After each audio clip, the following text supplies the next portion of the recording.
रहीम अस्सलाम वालेकुम। आज हम बात करेंगे दो अहम केसेस के हवाले से। सिंध सरकार और जरदारी माफिया के हवाले से दिन ब दिन जो खबरें आ रही हैं, मैं इस नतीजे पर पहुंचा हूं कि जब तक सिंध में भुट्टो की डेथ नहीं होगी तब तक सिंध में यही हालात चलते रहेंगे। जब तक सिंधी लोगों को ये लगेगा कि भुट्टो ज़िंदा है, सिंध के लोगों पर जुल्म होता रहेगा। एक ताजिर अगवा हुआ, तावान के नाम पर अगवा बराए तावान था, और जब उसको इदारों ने अप्रोच किया और इदारों ने जब उसको ढूंढा तो वो जब उसे ढूंढा गया और जब उसको ट्रेस किया गया तो वो कहाँ से जाके निकला, उसको कहाँ पे छुपाया हुआ था। डीजी एक्साइज के ऑफिस में कराची में अगवा बराए तावान का जो गरीब मजलूम था उसको मुल्ज़मान ने, और उसमें एक्साइज ऑफिस के मुल्ज़मान मुलव्वस थे, और डीजी एक्साइज के दफ्तर में जब इतने बड़े बड़े दफातर अगवा बराए तावान के अड्डे बन जाएं तो आप बताएं कौन सा इंसाफ होगा और कैसे ये मामला चलेंगे।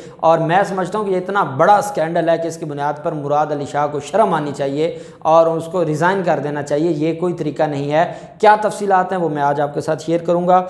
उससे पहले मैं आपको बताता चलूँ कि एफआईए ने एक अहम कार्रवाई की है, और ये भी कराची में कार्रवाई की गई एफआईए की तरफ से।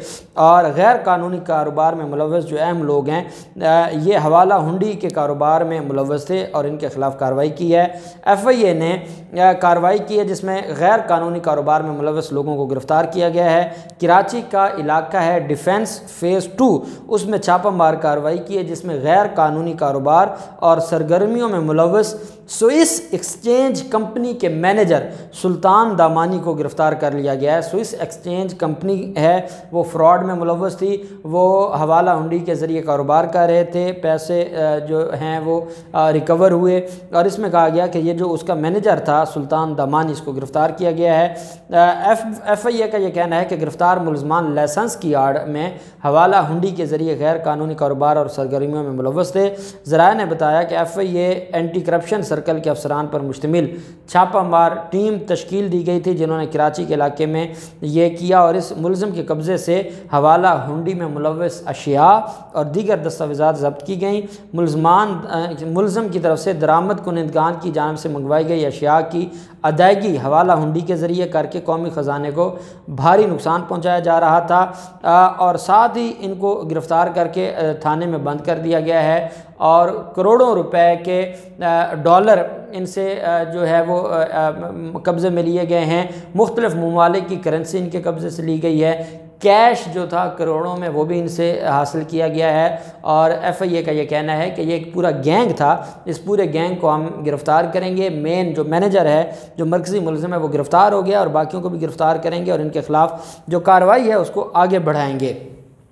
ये हवाला हुंडी के ज़रिए बड़े अरसे से पाकिस्तान में गैर कानूनी कारोबार हो रहा है, और मकसद सिर्फ ये है कि टैक्स से बचना है, और जो विद होल्डिंग टैक्स हो या बाकी जो टैक्सेस हैं, सिर्फ उनसे बचने के लिए ये गैर कानूनी तरीके से रकम मंगवाते हैं। और ये एक पूरा माफिया है और बहुत पुराना ये कारोबार है, और इस कारोबार में जहाँ साबका हुक्मरान मुलव्वस थे, मौजूदा बड़े बड़े ताकतवर लोग इसमें मुलव्वस हैं, तो इन लोगों के ख़िलाफ़ कार्रवाई होनी चाहिए और इनको कैफ़रे किरदार तक पहुंचना चाहिए। जो भी रियासत को नुकसान पहुंचाए, किसी भी तरीके से रियासत को नुकसान पहुंचाए, उसको मुआफ़ी नहीं मिलनी चाहिए।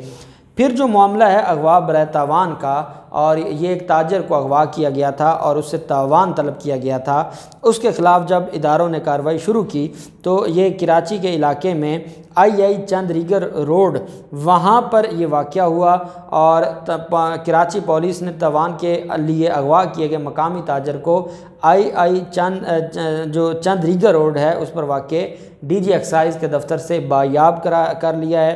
पुलिस का कहना है अली हुसैन नामी शहरी के अगवा का मुकदमा पीर आबाद थाने में दर्ज था।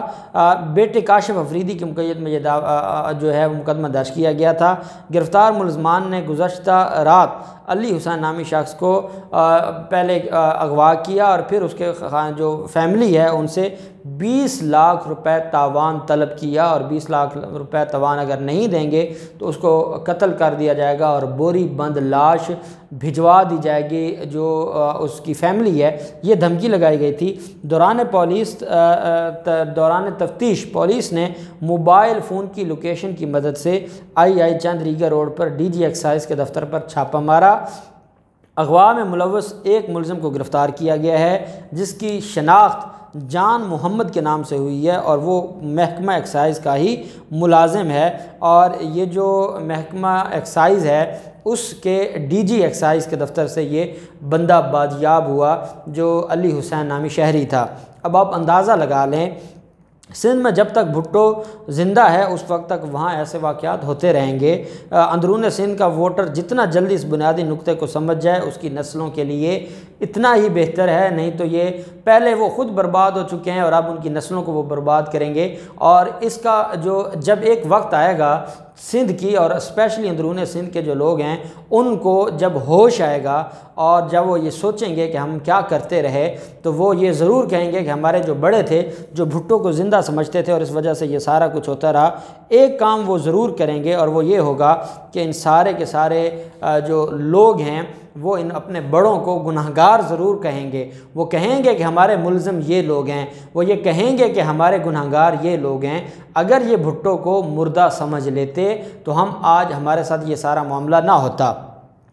बहरहाल पुलिस ने उनको गिरफ़्तार किया और गिरफ़्तार करने के बाद जो मामला है उसको आगे बढ़ाया और आगे बढ़ाकर तफ्तीश शुरू कर दी। और तफ्तीश में ये बात सामने आई, पुलिस का ये कहना है कि ये महकमा एक्साइज़ के अफसरान भी इसमें मुलव्वस थे और ये भत्ताखोरी का केस है और भत्ताखोरी के केस में इन्होंने पहले भी वारदातें की हैं। ये कोई पहली वारदात नहीं थी, इससे पहले भी ये वारदातें कर चुके हैं और ये सरकारी मुलाजमीन हैं। सरकारी मुलाजमीन अगवा बराए तावान में मुलव्वस हैं और उसका सबूत ये है कि जिस मुग़वी को बायाब करवाया गया है वो डीजी एक्साइज़ का दफ्तर है। पुलिस ने कहा है कि बहुत जल्द अगले चंद दिनों में ये रिपोर्ट जारी कर दी जाएगी, ये तफ्तीश की रिपोर्ट होगी और इन मुलज़मान को इलाका मजिस्ट्रेट के सामने पेश किया जाएगा, वहाँ से इनका रिमांड हासिल किया जाएगा और जब तफ्तीश मुकम्मल होगी तो फिर पुलिस तफ्तीश की रिपोर्ट जारी करेगी और फिर पुलिस इन सारे मामलात को, अब बदकिस्मती क्या है, यहाँ जो अहम नुक्ता है, डीजी एक्साइज़ का ऑफिस अगर अगवा के लिए इस्तेमाल हो रहा था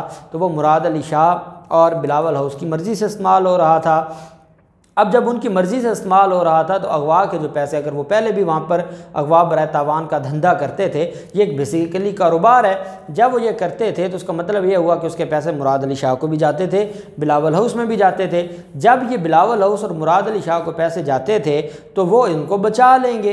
वो कैसे बचाएंगे? फिर पुलिस वाले उन्होंने कार्रवाई की है, कार्रवाई करके लोगों को गिरफ़्तार कर लिया है। जब ये बात सामने आ गई है कि डीजी एक्साइज़ के दफ्तर से उनको गिरफ़्तार किया गया है, सारी चीज़ें सामने आ गई हैं, तो क्या मुराद अली शाह इन लोगों को कैफरे किरदार तक पहुंचने देगा?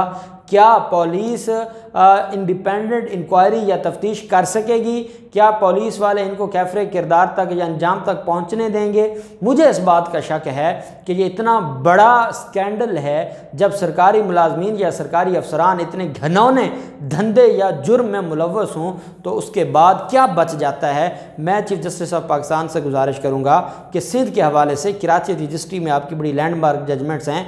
आपने मुराद अली शाह को कहा है कि shame on you Murad Ali Shah and Sindh government, जब ये बात की है तो उसका मतलब ये है कि सिंध का बेड़ा गर्क कर दिया इन लोगों ने। लेकिन खुदा के लिए ये बड़ा अहम केस है और इस अहम केस में आप कानून जो है वो कानून, क्योंकि कानून के ये जो हैं वो रखवाले सिंध पुलिस वाले ये मुलज़मों को बचाना चाहेंगे, तो इस केस पर नोटिस लिया जाए और इंडिपेंडेंट तरीके से रेंजर्स को कहा जाए या जो FIA को कहा जाए कि वो तहकीक करे और इस मामले को सामने लाया जाए ताकि इनके खिलाफ कार्रवाई हो सके। अल्लाह पाक पाकिस्तान कामयाब नासिर हो।